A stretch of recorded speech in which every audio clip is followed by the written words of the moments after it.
Bonjour à toutes et bonjour à tous et bienvenue à Iceberg pour la 14e et avant-dernière étape de la Coupe de France. L'enjeu est clair, désigner le vainqueur du classement général de cette Coupe de France. Deux hommes peuvent encore décrocher le Graal, Marc Sarrault, l'actuel leader, et Benoît Cosnefroy. Avec 11 points de retard, Benoît Cosnefroy porte le costume de challenger. En verve, il a déjà levé les bras à 3 reprises sur cette Coupe de France. Il est en pleine réussite. Après sa victoire sur le Limousin, il aura la lourde tâche de dynamiter la course. Je suis là au départ pour essayer de trouver l'ouverture pour marquer des points ici. Je sais que c'est difficile à déjouer un sprint ici, mais et pourquoi pas. C'est sûr que si j'arrive au sprint face à Marc, je vais marquer moins de points que lui, mais voilà, on va essayer de pourquoi pas trouver une ouverture pour déjà se faire plaisir, préparer au mieux le mondial et si je peux chercher des points, c'est tout bonus. Après, il y a un circuit qui est quand même assez technique, qui est pas facile à contrôler pour une équipe. En plus, ils annoncent la pluie en fin de journée, donc c'est difficile à croire là avec le grand ciel bleu, mais ouais, normalement il va pleuvoir, donc ça facilite une course de mouvement et j'espère trouver l'ouverture grâce à la pluie. Leader de cette Coupe de France avec 161 points, Marc Sarrault a l'avantage du profil de cette course qui sied parfaitement aux sprinteurs. Entouré d'une solide équipe de la Groupama FDJ, avec notamment William Bonnet, vainqueur ici en 2008, le sprinter, qui sort tout juste d'une Vuelta exigeante, semble décontracté et serein. Je pense à gagner, à garder la tête. Mais voilà, l'objectif c'est quand même de gagner la course, pas de se fixer là-dessus ou sur Benoît Cosnefroy. On sait qu'il est très fort, donc forcément on va avoir un œil sur lui. Mais le meilleur moyen de marquer des points et d'être tranquille pour la Coupe de France, c'est de viser la victoire. Donc c'est notre objectif. Toujours difficile et c'est le peloton qui décide. Hein. Comme tu l'as dit, il y a des équipes qui vont vouloir jouer plus à l'attaque, d'autres pour le sprint. Donc c'est toujours un peu une guerre entre les deux et ça va dépendre de l'échappée et voilà, du scénario de course. C'est vrai qu'à Iceberg, ça peut arriver échapper des fois au sprint, alors que même la course n'est pas forcément très difficile, mais le scénario est toujours un peu dur à écrire à l'avance. La perspective d'une arrivée massive a fait faire le déplacement à plusieurs sprinteurs de classe mondiale. Mark Cavendish et ses 30 victoires sur le Tour de France. Un client, même si l'homme de l'île de Man ne s'est plus imposé depuis le 6 février 2018, une éternité. André Greipel et ses 156 victoires pro est également au départ, tout comme John Degenkolb, vainqueur de Milan-San Remo et Paris-Roubaix. Le coureur de Trek est à la recherche d'un deuxième succès cette année après sa victoire sur le Tour de la Provence. On sait que la France lui réussit. De son côté, Niki Terpstra roule après sa première victoire sous les couleurs de Total Direct Energy. L'ancien vainqueur de Paris-Roubaix et du Tour des Flandres pourrait trouver un terrain à sa convenance, surtout si le temps venait à se gâter. Il sera le leader d'une équipe taillée pour les classiques avec le local Adrien Petit, mais aussi l'ancien vainqueur du Trobroléon Damien Gaudin ou encore Anthony Turgis. Vital Concept BNB Hotel pourra s'appuyer sur son sprinter phare Brian Cocard. Déjà 8 victoires cette saison, pas loin de son meilleur bilan datant de 2016. De là à pourquoi pas détenir les clés de la course en vue d'une arrivée au sprint.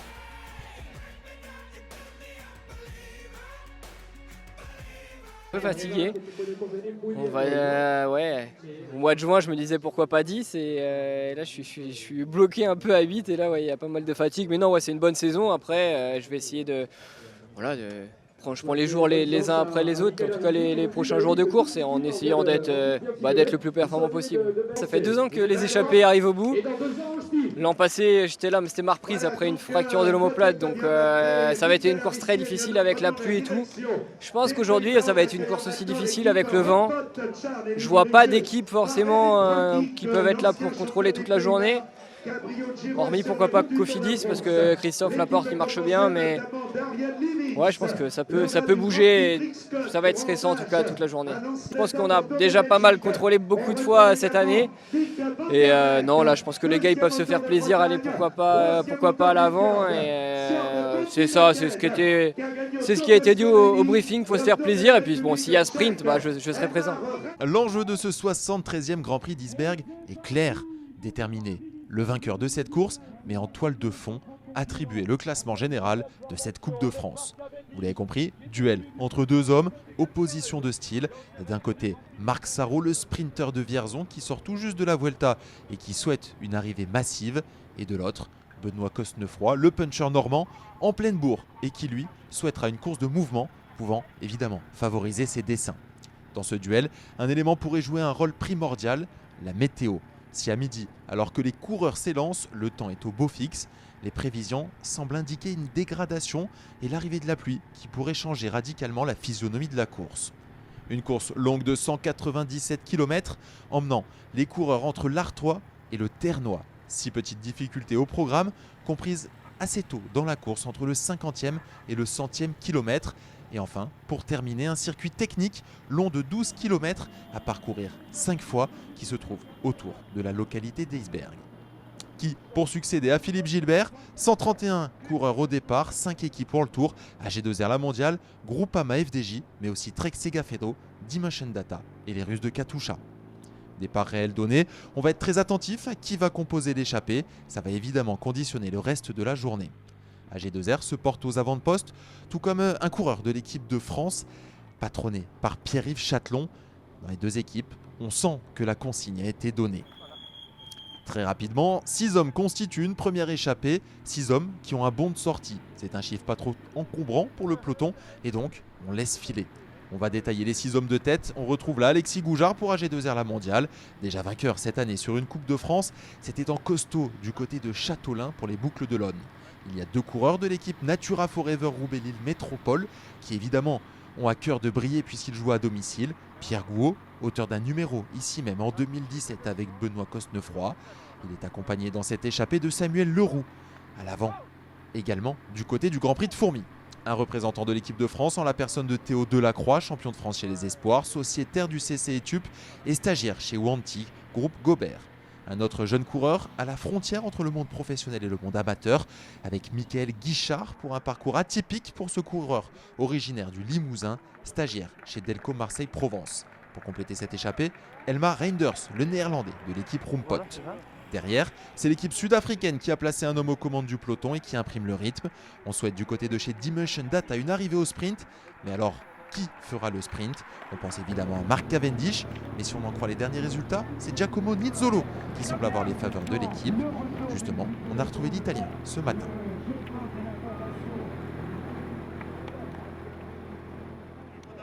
Ouais, je viens de faire 2 courses en Belgique qui ont été très dures, donc les jambes forcément sont fatiguées.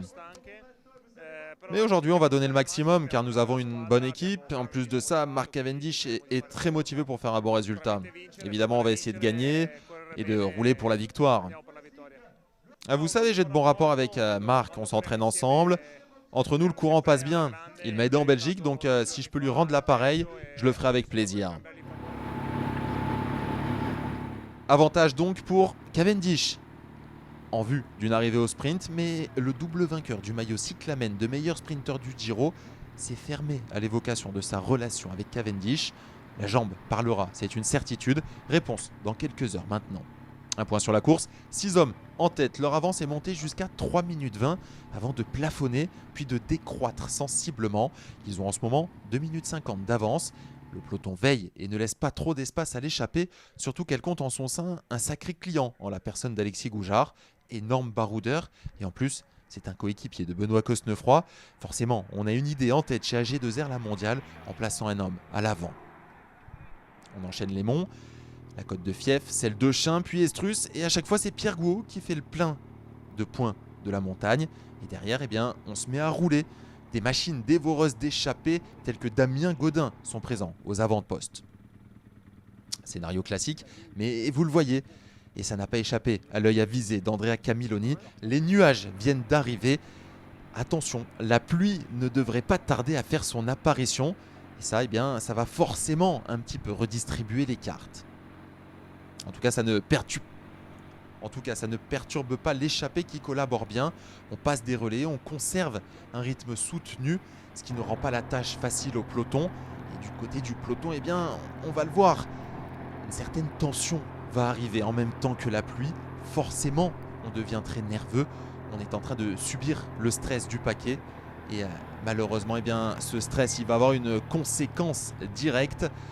Même si là on est au milieu du peloton avec David Rivière de Vital Concept BNB Hotel et de Baptiste Plankert. Baptiste Plankert qui malheureusement va être victime d'une très lourde chute. Vous allez le voir maintenant, il est à terre ici au premier plan. C'est terrible pour le coureur de Wallonie-Bruxelles qui ne se relèvera pas et sera contraint à l'abandon, tout comme une trentaine de coureurs, puisque oui, c'est une chute massive, une chute collective qui a entraîné plus d'une trentaine de coureurs au sol. On voit également un coureur de Vital Concept BNB Hotel, c'est Chris Buckmans qui malheureusement lui aussi ne repartira pas. Un certain nombre de coureurs de Skadi Murias sont également touchés.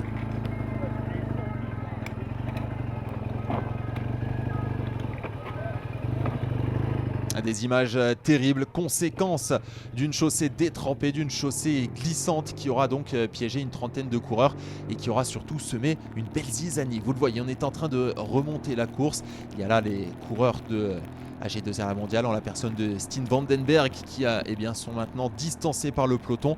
Il y en a un petit peu de partout suite à cette chute. Il y a un certain nombre de coureurs piégés qui malheureusement ne rentreront jamais.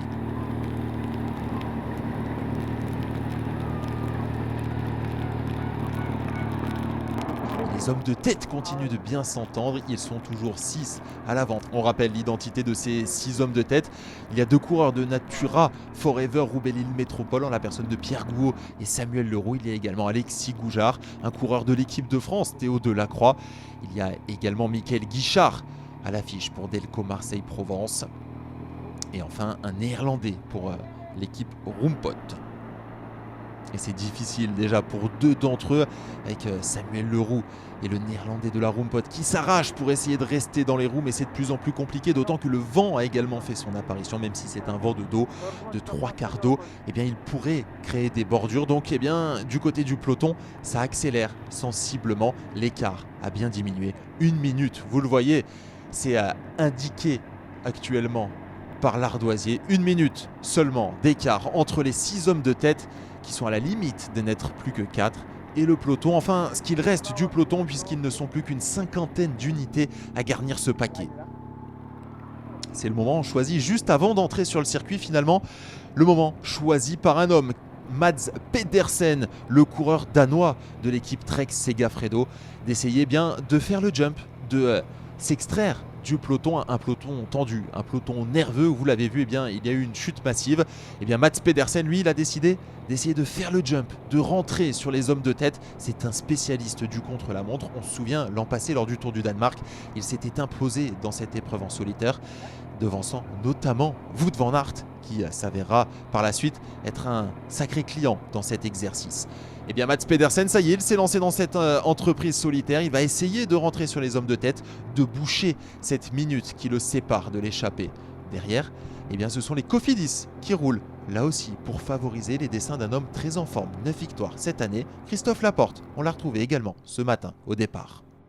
Une bonne saison, avec pas mal de victoires. Et voilà, la saison n'est pas terminée, je me sens bien ces dernières semaines. Je me suis bien préparé en vue des championnats du monde. Donc il faut profiter de la forme. Quand on prend le départ d'une course, c'est d'abord pour jouer la gagne. Après, si on peut allier les deux, c'est bien. Je ne serai pas contre une course de mouvement plutôt qu'une course d'attente. Donc on va voir comment ça va se courir. On va voir comment ça va se courir. On va pas faire n'importe quoi juste pour faire des efforts. Mais voilà, on est à notre avantage sur une course difficile. Donc on va essayer que ça soit une course difficile. Une course de mouvement donc voulue par Christophe Laporte et une course de mouvement initiée par Mads Pedersen. Vous le voyez, le Danois, 2e du Tour des Flandres en 2018 derrière Niki Terpstra.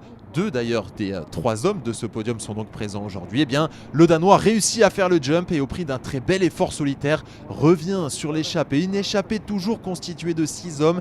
Mais vous le voyez, il y en a qui commencent à tirer la langue. Ils ne sont donc plus 6, mais 7 avec l'arrivée de Pedersen. Mais peut-être et bientôt, sûrement bien moins, puisque vous le voyez, le Danois semble beaucoup plus fringant. Et voilà, c'est confirmé. Ils ne sont plus que 5 à pouvoir suivre le rythme. 5 hommes à l'avant et maintenant plus que 4 puisque le dernier, Michael Guichard, a abandonné les armes, si on peut dire. Et il se retrouve donc à 4. Et c'est difficile, c'est extrêmement dur pour Pierre Gouaud qui est en train d'essayer de s'arracher pour rester dans la roue de ses compagnons d'échappée. En tout cas, ils font un sacré numéro, les deux de Natura Forever Roubaix-Lille Métropole. À domicile, ils mouillent le maillot et ils montrent ce beau maillot rose. À l'avant, Mads Pedersen, eh bien, il est, vous le voyez, impressionnant. Alexis Goujard a du mal à tenir sa roue et lorsque l'on sait la capacité également en épreuve en solitaire en contre-la-montre d'Alexis Goujard, eh bien, on se doute que là, ils ne sont pas en train de faire rire. Mads Pedersen qui emmène un énorme braquet, Alexis Goujard dans sa roue et les deux de Natura Forever Roubaix-Lille Métropole qui s'accrochent et qui essayent de rester dans le sillage de ces deux hommes, de ces deux bêtes à rouler que sont Pedersen et Goujard. La situation de la course, à moins de 40 km de l'arrivée, eh bien elle est simple. Mads Pedersen, Alexis Goujard, Pierre Gouaud et Samuel Leroux en tête. Et derrière, une équipe Cofidis qui s'emploie avec Cyril Lemoine ici en première position, qui s'emploie à réduire l'écart entre les 4 hommes de tête et le reste du peloton, puisque oui, il ne reste plus grand monde au sein de ce peloton. Ils sont à peine 40 à avoir réussi à résister, soit aux chutes, soit à la difficulté de cette course. En tout cas, l'équipe nordiste Cofidis Solutions Crédit est en train de faire rouler ses hommes. On a également placé Niki Terpstra à l'avant de ce groupe pour essayer de revenir sur les 4 hommes de tête, puisque vous le voyez, il y a eu de nombreux abandons et qu'il reste encore au sein de ce groupe quelques sprinteurs d'envergure qui pourraient se jouer la victoire, en la personne de John Degenkolb, de Christophe Laporte, de Brian Cocard, ou encore de Pierre Barbier, de Clément Venturini, de Bernard Heisel, ou pourquoi pas aussi de Boris Vallée. Et si Niki Terpstra roule, c'est parce qu'il y a également Adrien Petit au sein de ce peloton. On arrive maintenant à l'aube du dernier tour et vous le voyez, ils sont toujours 4 en tête. Il reste 12 km à parcourir, 4 hommes en tête et le peloton qui est juste derrière sur leur basque à 15 petites secondes seulement. Est-ce que ces 4 hommes vont réussir à conserver leur avantage? Est-ce qu'ils vont réussir à rallier la ligne d'arrivée après avoir fait une sublime échappée, ou est-ce qu'ils vont être rattrapés, engloutis par ce peloton? Eh bien la réponse dans quelques instants. En tout cas, il y a un homme qui ne souhaite pas être repris, c'est Mads Pedersen, le Danois qui profite du passage sur cette ligne d'arrivée, du dernier passage sur cette ligne d'arrivée pour s'extraire du petit groupe d'échappés qu'il constituait avec 3 autres hommes et d'essayer de prendre quelques longueurs d'avance, et qui part dans un effort en solitaire qu'il affectionne. Mads Pedersen, seul en tête, et vous le voyez juste derrière à quelques encablures, on retrouve Alexis Goujard et Pierre Gouaud, les 2 hommes qui sont lancés à la poursuite de Mads Pedersen, qui lui-même est lancé en solitaire à la conquête de ce 73e Grand Prix d'Isberg. Est-ce qu'il va réussir à y parvenir, celui qui compte déjà 10 victoires chez les professionnels? Mads Pedersen donc face à lui-même, face au peloton qui est en train de perdre du temps. On nous signale que Mads Pedersen compte maintenant plus de 30 secondes d'avance, alors que sur le dernier passage sur la ligne, il n'avait que 15 secondes d'avance. Et bien Mads Pedersen est en train de réaliser un exploit. En tout cas, il est à son affaire, concentré, et pour l'instant il gagne du temps. Mads Pedersen, c'est un exploit qu'il est en train de réaliser. On est maintenant à 3 km de l'arrivée et Mads Pedersen est en train de s'envoler vers la victoire. Une victoire qui se dessine pour le Danois, une 11e victoire professionnelle. Il peut même savourer, il aura réussi à rentrer sur l'échappée, il aura réussi à s'extraire de cette échappée et à résister au retour du peloton pour s'imposer ici à Isberg dans ce 73e Grand Prix. Quelle victoire du Danois Mads Pedersen qui peut savourer. Allez, ça y est, le sprint va être lancé maintenant. On va retrouver, c'est important, les places d'honneur. Voilà les places d'honneur. Solide Mads Pedersen donc qui s'impose en solitaire et en costaud. Et derrière, on va se jouer les accessites puisqu'il reste 2 places sur le podium à jouer. Un peloton qui a repris les 3 hommes échappés et qui va donc se disputer ce podium au sprint. Un sprint lancé par John Degenkolb avec Christophe Laporte également juste là, et le podium pour John Degenkolb, le doublé pour les coureurs de l'équipe Trek Segafredo. Superbe course du collectif de Trek, 3e place pour Christophe Laporte. Brian Cocard doit lui se contenter de la 5e place. Vincent Petit, le président du comité départemental du Nord, nous a rejoint notre arrivée maintenant avec celle du coin. Donc quel numéro réalisé Sébastien Kefours avec un sprint absolument parfait. Il y avait également donc la pénétration dans l'air. Et on va écouter le vainqueur du jour, forcément satisfait après son magnifique numéro. Qui a gagné le Tour du Danemark, champion du Danemark, qui va être récompensé par Jacques de Pierrage. Et juste avant le circuit final, j'ai fait le jump pour rejoindre l'échappée matinale. Après, on a bien collaboré tous ensemble. J'ai essayé à plusieurs reprises de m'échapper de ce petit groupe, mais les gars ne m'ont pas laissé faire. Et finalement, eh bien, dans le dernier tour, j'ai essayé dans le virage juste après la ligne. Et finalement, eh bien, j'ai réussi à les distancer. J'ai pu rouler celle en tête. J'ai pris la décision de partir car il y avait de nombreuses chutes au sein du peloton. C'était très stressant. En plus, j'ai les mondiaux la semaine prochaine, alors je ne voulais pas prendre de risques. Et puis il faut dire que c'était aussi un bon entraînement de tenter de partir d'aussi loin. Donc oui, j'ai pris cette décision de manière individuelle en espérant pouvoir concrétiser. Vous savez, je ne suis pas le genre de coureur à aimer les deuxièmes places, donc bien sûr que je vais essayer de devenir champion du monde. Mais vous savez, c'est une course très dure avec les meilleurs coureurs du monde. Ça va être très difficile. Mais je suis en bonne forme, donc on verra bien dimanche prochain. Doublé donc pour les Trek Segafredo avec la 11e victoire chez les pros de Mads Pedersen qui devance John Degenkolb, 3e place pour Christophe Laporte. 36e aujourd'hui, Alexis Goujard n'aura malheureusement pas pu suivre le Danois sur un simple coup du sort. En fait, je passais mon relais là sur la ligne droite d'arrivée et il est passé à l'intérieur du virage. Et moi, avant, il me passe juste avant le virage. Et dans le virage, je me mets un peu la pression, je veux le suivre. Je savais qu'il allait attaquer juste après. Et je veux le suivre et j'ai la roue arrière qui chasse un peu. Du coup, j'ai eu un peu peur. J'ai eu plusieurs frayeurs comme ça glissait beaucoup. Et donc je me suis fait pas mal de frayeurs. Tout le monde, parce que devant, il y a plusieurs à avoir glissé. Mais c'est le jeu, il a réussi à passer plus vite et à bien relancer derrière. Et voilà, derrière, on n'a pas réussi à reboucher tout de suite le trou et c'était fini, quoi. Pas de changement au classement général de la Coupe de France. Marc Sarrault reste leader avec 11 points d'avance sur Benoît Cosnefroy. Les deux coureurs n'ont pas terminé la course. Tout se jouera en Vendée. De son côté, Christophe Laporte est légèrement déçu après cette course. J'aurais préféré faire mieux, on était venu ici pour gagner. Après, c'est un bon résultat. On a tout fait pour gagner aujourd'hui. On a roulé une bonne partie de la course dans le final pour revenir sur les coureurs qui étaient devant.